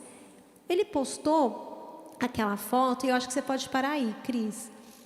Ele postou aquela foto, essa pessoa, num site de conteúdo pornográfico. E ele divulgou falando que ela fazia parte da rede de pedofilia e de pornografia. E além dela ter uma foto vazada na internet, agora ela ainda tinha a imagem de que ela pertencia àquele site de pornografia. Aquilo afastou ela da escola, ela entrou numa depressão profunda, ela ficou meses, anos, muito mal. Depois de muito tempo, para resumir a história dela, ela mudou de escola. Ele soube que ela mudou de escola. Ele se passou por uma criança daquela nova escola, conseguiu saber os contatos de várias outras crianças daquela mesma escola e divulgou as fotos dela, tanto do conteúdo pornográfico quanto a foto dela, para essa nova rede, nessa nova escola. E essas outras pessoas ficaram sabendo do caso dela também. Ela não tinha mais ambiente para ir na escola. E ela entrou numa depressão profunda, ela começou a usar drogas, ela começou a beber e ela tentou suicídio por algumas vezes. O caso dela, uma única pessoa que, depois de muito tempo, resolveu falar com ela, depois de mais de 2 anos, ela achou que fosse uma pessoa amiga, porque as meninas não falavam mais com ela, os meninos não falavam mais com ela, ela achou que era amiga, ela foi na casa desse menino, e no fim o menino também a comprometeu e envolveu ela num novo escândalo. Ela acabou levando uma surra na escola de todas as crianças, e a partir da surra que ela levou, ela pediu para os pais que ela não queria mais voltar para a escola. E ela ficou um dos dias alegando que não estava se sentindo bem e ficou em casa, e a mãe sabia da situação, deixou ela em casa porque ela não estava se sentindo bem. Quando a mãe chegou, ela havia se matado, com 15 anos de idade. Ela sofreu, com 12 anos até os 15 anos, esse bullying. Me emociona, porque esse vídeo é muito forte. É o caso da Amanda Todd. Ela virou um caso de referência em bullying e cyberbullying no mundo. E depois que o caso dela foi divulgado, e aquelas 2 escolas, ninguém levantou a mão para essa menina, ninguém a defendeu. Todo mundo compartilhou e recompartilhou o post dela com frases horríveis a respeito da conduta dela. E depois que o caso dela foi divulgado, antes dela se matar, ela gravou esse vídeo, que vocês acabaram de ver um pedacinho. Ela contando a história dela e tudo o que aconteceu com ela. 2 semanas depois, ela se matou. Quando o vídeo foi divulgado no YouTube, vários adolescentes colocaram os seus casos naquele vídeo, falando que já tinham passado por isso. E a polícia resolveu fazer alguma coisa e achou. Era um pedófilo na Holanda. Na Holanda. Ela morava no Canadá. Ele fazia isso com 34 meninas e com mais 5 gays. Ele extorquia e perseguia essas pessoas aonde quer que elas fossem, que elas mudassem de escola. Ele perseguia pelo simples prazer de perturbar a vida, uma pessoa doente. Ele foi preso, ele foi condenado, mas antes dele ele tirou a vida da Amanda. E todos que compartilharam e entraram naquela história, de uma certa forma participaram disso. Eu tenho certeza que nenhum de vocês quer viver com aquela sensação de que a gente prejudicou alguém, que a gente compartilhou uma coisa que expôs alguém a tal ponto que fez aquela pessoa não querer estar na escola, que fez aquela pessoa desistir de viver, num caso extremo, ou de causar um dano tão grande a alguém que aquela pessoa não tem vontade mais de conviver na sociedade. E a gente é responsável por isso, cada um de nós, a falar na nossa casa sobre isso, e vocês adolescentes, a agirem, né, com isso. Para a gente finalizar aqui, se a gente está aqui nesse ambiente da igreja, ou quem está vendo, a gente tem que ter alguma diferença nesse mundo, gente. E a gente tem que fazer diferença nas redes sociais. A gente não pode simplesmente fazer o que todo mundo está fazendo aí fora. E aí eu queria deixar com vocês 2, né, questões finais aqui, que é isso, né, que a Bíblia fala tão sabiamente, né, sejam um exemplo no procedimento, né, na fé e no amor. Quando vocês receberem um nude, apaguem. Quando receberem uma ofensa, não repliquem, não compartilhem, não comentem, não postem nada que vai ofender alguém. Sejam em vocês um exemplo.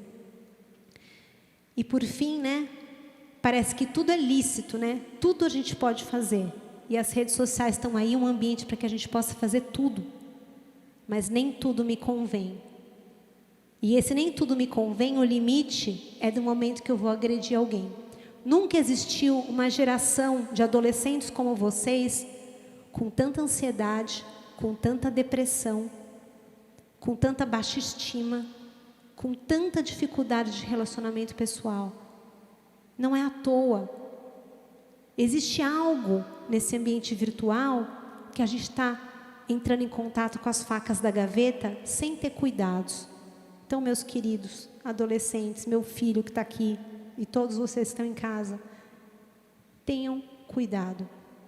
As redes são maravilhosas, a internet é maravilhosa, a gente usa ela para coisas incríveis e cada vez vamos mais usar. Mas tenham cuidado. E o limite principal é quando a gente vai infringir de alguma forma o outro. Esse era meu recado para vocês. Não é um recado leve, é um recado pesado, mas é um recado necessário. Necessário. E aí eu fecho com o que eu falei no começo. Quando as crianças começam a aparecer nos escritórios de advocacia, significa que a gente tem um problema na nossa sociedade. A nossa sociedade está doente. Nossos filhos estão vulneráveis. Nós estamos sendo responsabilizados por coisas que a gente nem imaginava que nós iríamos ser. Tenham cuidado. Tenham atenção. Não baixem a guarda. Não falem com quem vocês não conhecem. Não se correspondam com amigos virtuais que vocês não sabem quem são.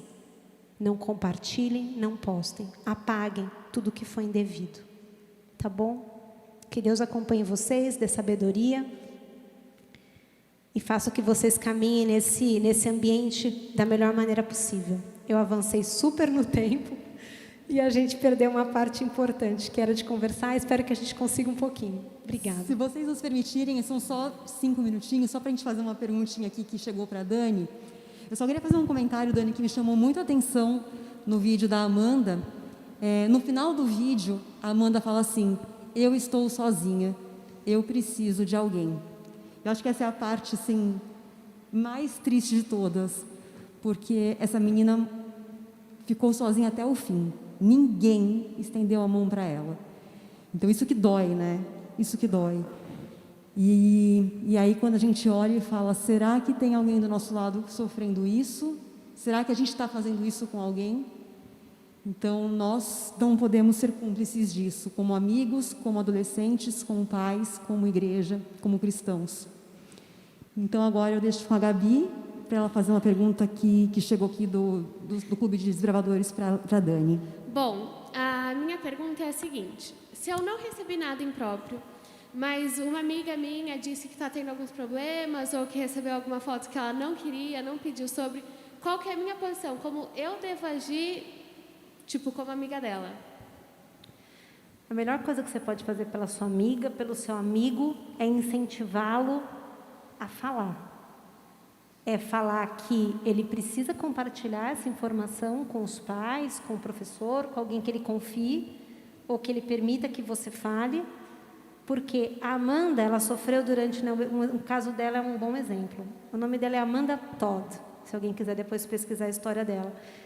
Ela sofreu durante 3 anos porque ela não denunciou. E aquela pessoa continuou fazendo ameaças e divulgando as fotos dela porque não teve parada. Então, a nossa principal atitude com um amigo é denuncie, conte para um responsável. E para o pai ou para a escola, quando souber, precisa comunicar isso numa delegacia para que alguém possa entrar em contato com essa pessoa e fazê-lo parar de fazer aquela ameaça. Ô Dani, mas a Amanda, ela diz no vídeo dela que ela não conseguia denunciar, que ela achava que ela tinha que seguir adiante, que ela queria esquecer aquela história. Nesse caso que a Gabi comentou, se a criança não consegue fazer isso, porque às vezes não tem nem condição emocional de fazer, a Gabi, né, se fosse um caso real, a Gabi poderia ela fazer, ela denunciar, ela contar para um diretor da escola, ela contar para os pais da criança. Isso é um caminho para denunciar mesmo? Sim.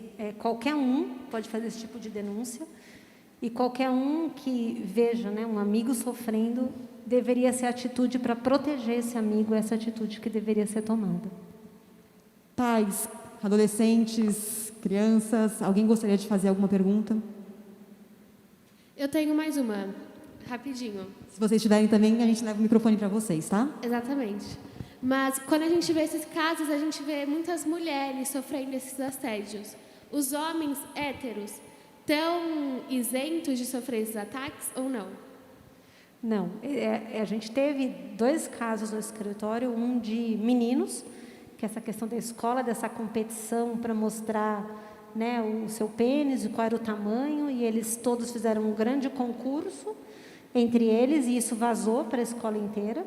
Então, eles não estão imunes de forma alguma. Eles também fazem nudes. Quando a gente faz a pesquisa com os adolescentes e pergunta quem faz nudes, não tem maciçamente mulheres, meninas, tem muitos meninos também. Então, eles também sofrem as consequências dessa divulgação e da mesma forma que as meninas, eles não estão imunes a isso. Ô Dani, e como que você consegue saber que é um pedófilo, que não é, na verdade, um adolescente que está batendo papo com você no chat? Porque essa menina achava que estava batendo papo com um amigo ali, né? Essa é a questão. A gente não sabe. A gente não consegue saber quem é. Por isso que a melhor recomendação é: não conversem com estranhos. Não converse com... Sabe aquela recomendação que a gente tem no mundo real, né? Não converse com estranhos na rua. É a mesma coisa na internet, porque a gente não consegue saber. Tem um filme que chama Trust, muito interessante. Ele conta a história de uma menina, vou falar muito rápido, que começou a bater papo no chat. Ela achava que era um menino da idade dela, durante muito tempo, quase um ano. E um dia esse menino convida ela para se encontrar. Eu vou estar na sua cidade, vamos se encontrar no shopping? E ela foi se encontrar com ele no shopping. Chegou lá no shopping, era um adulto. E ela tomou um susto e falou, nossa, mas eu achei que você era minha idade, você falou que era menino, enfim. E ele falou, pois é, a gente acabou nunca conversando sobre isso, né? Eu sou adulto, mas a gente é tão amigo, né? A gente já está se falando há um ano, né? Qual o problema da gente continuar a nossa amizade? Eu sou um adulto, mas a gente é muito amigo, a gente já se conhece tanto, né? A gente já se conheceu há tanto há um ano. Aí o filme que conta as consequências depois desse encontro que aconteceu com ela. E eu acho que é muito isso. É difícil a gente saber quem é, porque essa falsa sensação de anonimato. E aí, todos os casos que envolvem bullying e cyberbullying, ameaças, a maior parte das vezes, a criança relata que ela achava que ela estava tratando com uma outra criança.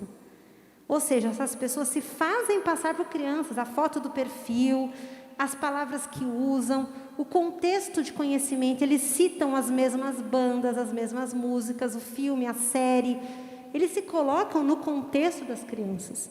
E como é que você vai saber? Não tem como saber. Então, é muito difícil, né? Indícios de que a coisa não vai bem, a gente tem.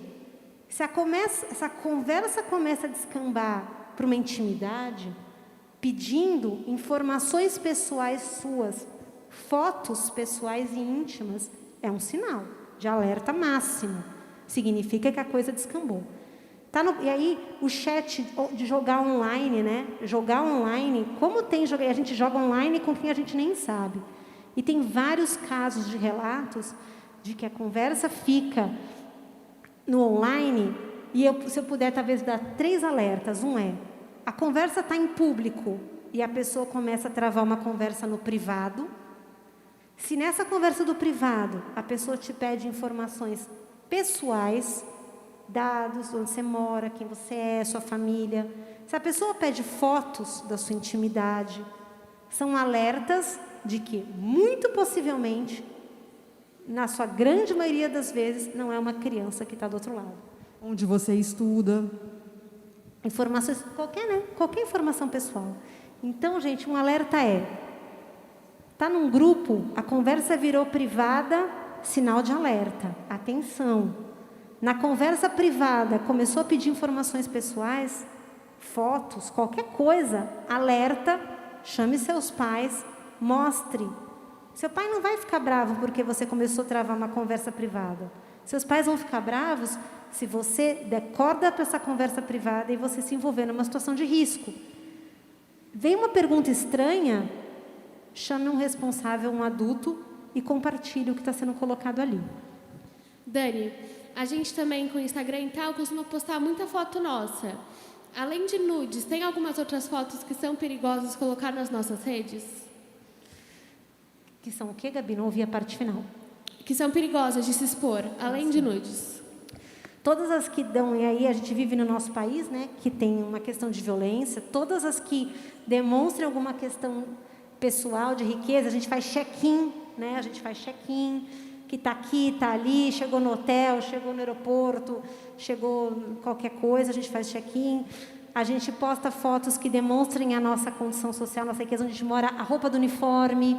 Não tirem foto que apareça o uniforme. Não postem fotos vocês de uniforme nunca. Não faz check-in na escola. Não comenta isso. De preferência, as redes sociais sempre privadas, nada público. Coloque a ativação, primeiro, de dupla segurança, duplo fator de segurança nas redes sociais. Você tem essa opção de duplo fator de segurança. E segundo, além do fator de segurança, deixa ela privada, para que você saiba quem está vendo as suas fotos e para quem você deu permissão de ver as suas fotos. Nunca deixe no público. Então, qualquer foto que demonstre alguma informação sua pessoal é uma foto arriscada. Então, tente ser o mais neutro possível, que não tenha o seu carro atrás, o seu uniforme, a casa que você mora, o seu prédio, a sua, dentro da sua casa, o que você tem, o que você possui. São cuidados que a gente tem que ter. Alguém quer fazer alguma pergunta? Opa, ali atrás. Vou levar o microfone para você.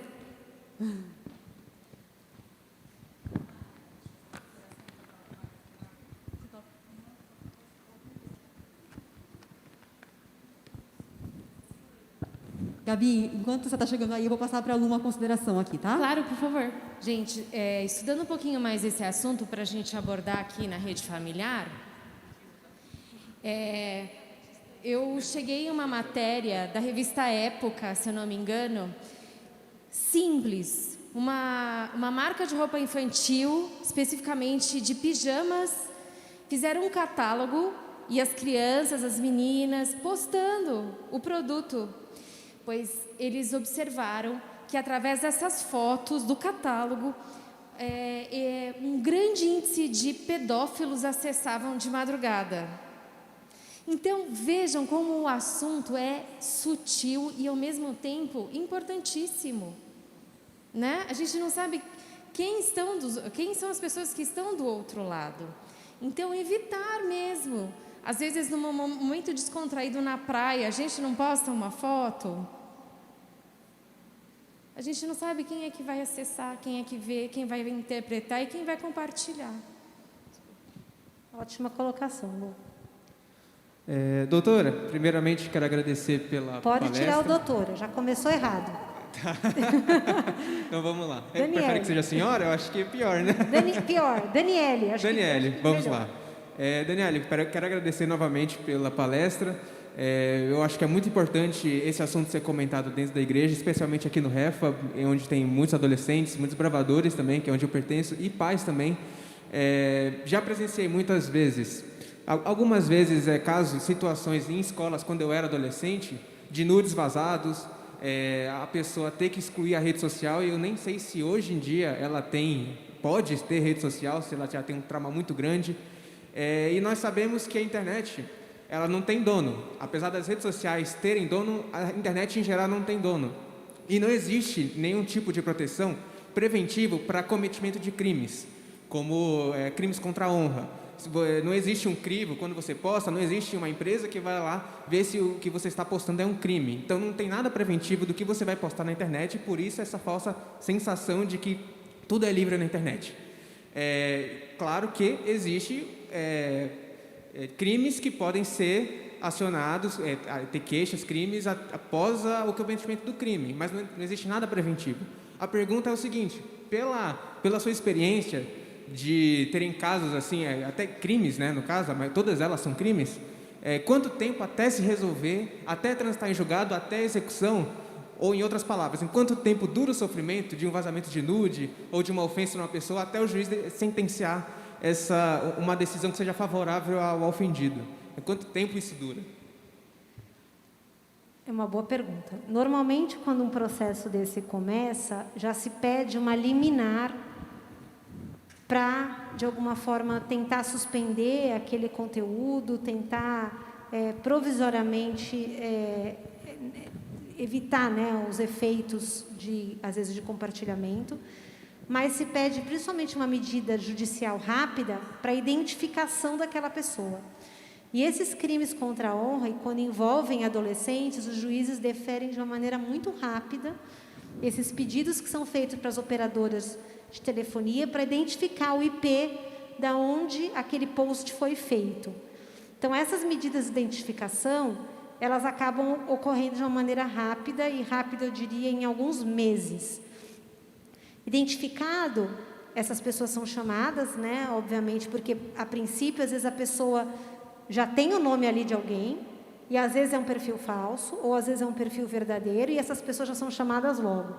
E o juiz já toma atitudes rápidas quando envolve esse tipo de situação com adolescentes, por vocês que sabem daquele tipo de repercussão.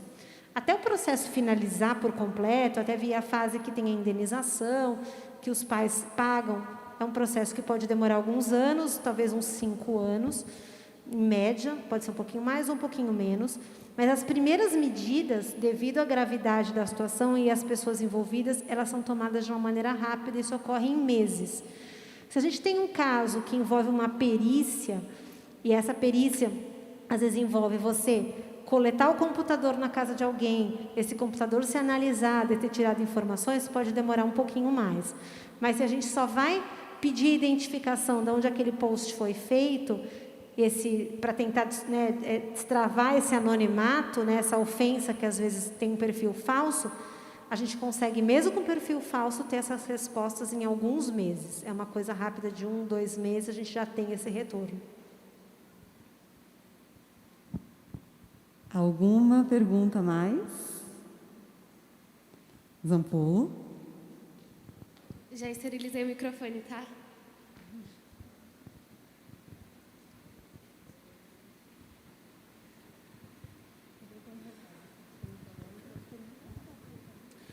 Daniele, só queria perguntar se, opinião sua, se você acha que essas condenações vão ficar ainda mais estritas agora que a Lei Geral de Proteção dos Dados começou a vigorar. Se vai ter um impacto forte sobre todas essas questões de, tanto, por exemplo, se aplicar a lei em relação a fotos, a coisas assim, se vai ficar mais estrito ainda. Quando a gente tem situações que envolvem crimes contra a honra, ou cyberbullying, esse tipo de proteção das informações, né, que é a Lei de Proteção de Dados, ele não alcança, ou seja, as pessoas não vão conseguir se utilizar dessa lei para se proteger, para não ser pego por uma atitude que tenha feito. A gente vê cada vez mais as leis tramitando nesse ambiente virtual, então a gente tem agora uma lei que, né, assim, de fake news, né, que está se desenhando para a gente ter apertar a porca um pouco nesse assunto da liberdade de expressão. A gente vê as questões do cyberbullying, que é uma lei recente de 2018. Então a gente vê que cada vez mais, com um certo atraso, porque primeiro as coisas acontecem e depois vêm as leis para tentar ajudar, mas a gente cada vez mais tem leis que tratam sobre os assuntos na internet. Então, quando a gente fala de assuntos complexos como esse tipo de ofensa na internet, eles não vão ser protegidos ou não vai ser enfatizado o anonimato dessas pessoas por esse tipo de lei. Esse tipo de situação está acima de qualquer questão de privacidade. Eu abri mão da minha privacidade a partir do momento que eu estou fazendo uma ofensa contra alguém na internet, seja por perfil falso ou verdadeiro, eu abri mão da minha garantia de privacidade, porque aquilo é um bem maior que tem que ser protegido. Dani, a gente quer te agradecer muito, muito, muito pela sua presença, por compartilhar seu conhecimento com a gente, pelos esclarecimentos, pela educação digital tão necessária. Então, em nome do Clube Orion, do Clube Orion Kids, do Clube Sementinhas e da Rede Familiar Orion, nosso muito, muito, muito obrigada. Que Deus te abençoe muito, abençoe a sua família, a nossa família, Dani, minha prima. Então, muito obrigada. E aqui a gente se despede, mas antes a gente vai orar. Então, eu chamo aqui o Elmer, que é o nosso ancião do Clube Orion. Então, se vocês puderem, que a gente possa ficar em pé, para a gente, então, se despedir. Primeiro, eu queria agradecer a Dani aí pela palestra, assim, inspirada por Deus. E eu queria só fazer um complemento. A palestra foi tão boa que não foi só para os adolescentes. Eu acho que foi para os adultos, para os pais. E aí está mais um exemplo de que nós devemos dar o exemplo para os adolescentes. Então, que a gente aprenda com essa palestra. E eu gostei também muito que você deu de uma maneira, um assunto tão árido, você deu de maneira tão didática e carinhosa. E a gente estava sentindo uma pessoa que nos ama, dando orientações úteis para nós. Eu só tenho um pedido para você poder compartilhar esse material conosco, porque eu vi alguns guias, umas tabelinhas muito legais. Então, se você puder compartilhar, certo? É um prazer. Eu convido todos a curvar a fronte para fazermos uma oração. Querido Deus, muito obrigado por essa oportunidade de recebermos orientações tão sábias, tão claras e tão orientativas sobre um assunto tão importante para a nossa vida no dia a dia. O Senhor usou de maneira especial a Dani para nos orientar e que essas mensagens, que muito importantes, possamos aplicar na nossa vida. Lembrando, como o Senhor diz, que somos luzes nesse mundo, somos o sal da terra, devemos ser exemplo para todos. Que essas orientações são para o nosso bem, que se apliquem para a nossa felicidade na terra. Pedimos também agora, nesse momento, que o sol se põe, agradecemos o sábado que tivemos e que o Senhor possa nos abençoar nessa semana que se inicia. Que o Senhor queira a nossa alegria e possa nos dar a proteção para voltar aos nossos lares. Pedimos isso, não que mereçamos, mas por Jesus. Amém. Muito obrigada, gente. Se cuidem. Agora, para sair, eu peço que vocês aguardem um pouquinho, não vai saindo, para a gente tomar cuidado com as aglomerações, tá bom? Obrigada.